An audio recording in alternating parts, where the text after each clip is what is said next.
أعوذ بالله من الشيطان الرجيم بسم الله الرحمن الرحيم تو میرے بھائیو بہنوں، درد کی بات یہ ہے کہ ماؤں کو فکر ہے میرا بچہ پی ایچ ڈی ہو جائے، ڈاکٹر بن جائے، انجینئر بن جائے، تاجر بن جائے، کاروباری بن جائے، بالکل بن جائے، بنانا ہے، لیکن اس سے پہلے وہ مسلمان بنے، اس سے پہلے وہ مسلمان بیٹی بنے، اس سے پہلے وہ مسلمہ بنے، اس سے پہلے وہ مومنہ بنے، اس سے پہلے وہ مومن بنے، وہ مسلم بنے۔ اگر یہ نہ بنا تو پھر سب سے پہلے ماں باپ کے لیے وہ جہنم بنے گا۔ اولاد ڈاکٹر تو بنی پر اولاد نہ بنی، بیٹی نے دنیا تو پڑھی پر اس نے بیٹی بننا نہ سیکھا، اور بیٹے نے ڈگری تو لے لی پر بیٹا بننا نہ سیکھا، تو سب سے زیادہ دکھی مخلوق ماں باپ ہوگی اپنی اولاد سے، ماں باپ ہوں گے اپنی اولاد سے۔ اس لیے حضرت محمد صلی اللہ تعالی علیہ وسلم پوری ایک زندگی لائے ہیں جس میں صرف عبادت نہیں، نماز تو 5 وقت ہے، نماز 5 وقت ہے، نوافل جوڑو تو کوئی کتنے پڑے گا۔ 5 وقت کی نماز ہماری بنیاد ہے، بنیاد نہ ہو تو یہ گھر کھڑا نہیں ہو سکتا تھا، بنیاد نہ ہو تو یہ چھت کھڑی نہیں ہو سکتی تھی، پلر ہٹا دو چھت نیچے گرے گی۔ جس معاشرے میں نماز نہیں وہ معاشرہ اسلام سے خالی ہو جاتا ہے۔ لوگ کہتے ہیں نا ٹی وی نے بے حیائی پھیلا دی اور انٹرنیٹ نے اور کیبل نے بے حیائی پھیلائی ہے، پر میں کہتا ہوں یہ بے نمازیوں کی وجہ سے بے حیائی آئی ہے۔ اگر یہ قوم نمازی ہوتی تو انٹرنیٹ کیا اور کیبل کیا اور ٹی وی کیا، اگر وہ اس سے بھی زیادہ ننگا ہو جاتا تو کبھی ہماری نوجوان نسل میں بربادی نہ آتی۔ نماز ایک یہ تربیلا ڈیم کے پانی کو کیسے روکا ہوا ہے؟ بند باندھ کے۔ وہ جو نئی نہر نکالی ہے اس کا پانی کتنا تیز ہے، اس کو کیسے روکا ہوا ہے؟ بند باندھ کے۔ نماز ایک بند ہے، نماز ایک پہاڑ ہے، نماز ایک ہمالیہ پہاڑی سلسلہ، قراقرم، ہمالیہ، ہندوکش، سلیمان، یہ سارے چھوٹے پہاڑ ہیں اور نماز اس سے بڑا پہاڑ ہے۔ ساری دنیا کی تہذیب ننگی ہو کر آوارہ ہو کر آ کے ٹکرائے، اگر معاشرہ نمازی ہوگا تو خود ہی ذلیل و خوار ہو کر پیچھے ہٹ جائیں گے، کچھ نہ بگاڑ سکیں گے۔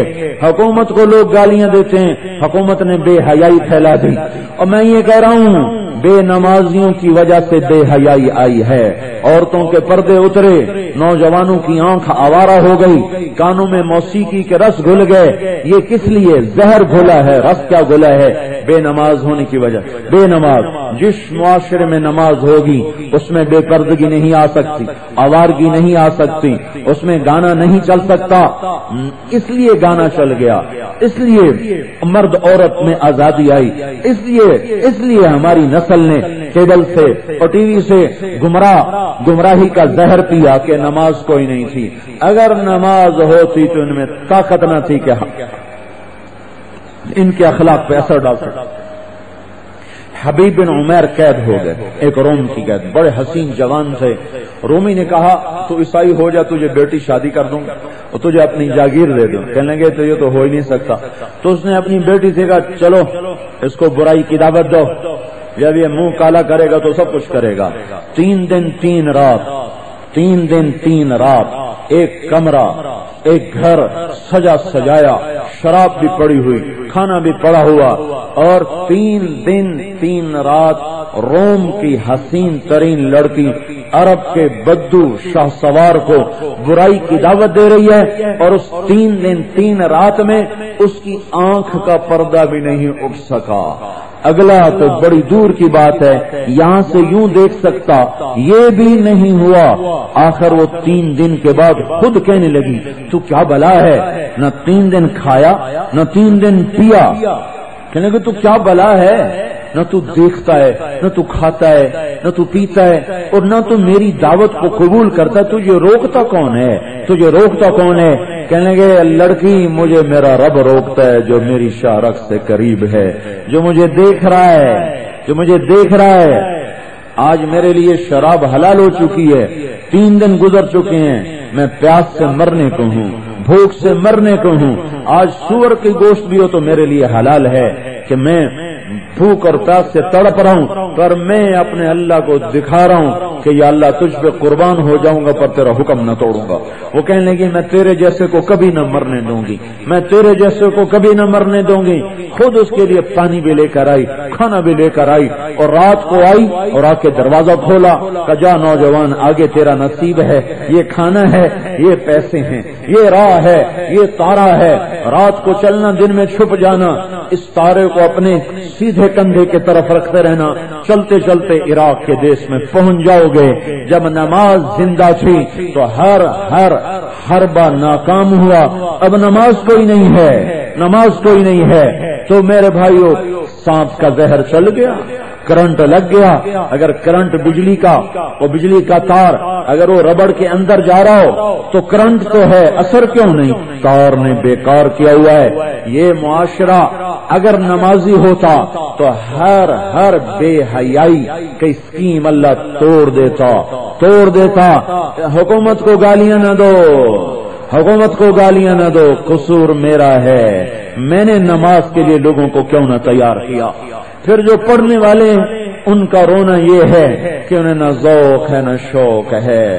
آپ کے سرحد میں نماز کا رواج تو ہے، پر ایسی بری نماز پڑھتے ہیں کہ خود نماز بھی روتی ہوئی جاتی، اس قدر گندی نماز پڑھتے ہیں، اس قدر خراب نماز پڑھتے ہیں کہ خود نماز بھی ان پہ بیٹھ کے آنسو بہاتے۔ پتہ نہیں پشتوں میں قرآن پڑھتے ہیں کہ 1 منٹ میں رکوع سے بھی فارغ، سجدے سے بھی فارغ، 4 رکعت 2.5 منٹ میں پڑھ کے فارغ ہو جاتے ہیں۔ کہاں گئے وہ تھے، اب تو قبروں میں چلے گئے۔ اللہ اکبر، نماز کی نیت باندھی۔ حضرت عثمان امیر المومنین ہیں، مکے آئے ہوئے ہیں، حرم حجر اسود کے سامنے، اللہ اکبر۔ عبد الرحمن تیمی پاس بیٹھے ہیں، کہا اللہ اکبر، کہا الف لام میم ذالک الکتاب۔ ان کو جستجو ہو گئی، دیکھو کہاں رکوع کرتے ہیں، دیکھو کہاں رکوع کرتے ہیں۔ وہ گئی بقرہ، اور وہ گئی آل عمران، وہ گئی نساء، وہ گئی مائدہ، اور وہ گئی اعراف، وہ گئی انعام، وہ گئی آراف، وہ گئی انفال، وہ گئی توبہ، وہ گئی یونس۔ چل چل چل چل الف لام سے جا کر والناس پہ جا کے رکوع کیا۔ 1 رکعت میں پورا قرآن، ادھر 2.5 منٹ میں 4 رکعت فارغ، ہر رکعت میں قل هو اللہ، ہر رکعت میں قل هو اللہ۔ اللہ سے ٹھیکہ کر لیا ہے، باقی قرآن تو واپس کر دے، سے ہمیں قل هو اللہ دے دے، ہم نے ہر رکعت میں یہی پڑھ کے نماز سر سے اتارنی۔ وہ 4 صورتیں تو یاد کرتے کہ ہر رکعت میں الگ الگ پڑھا جاتا۔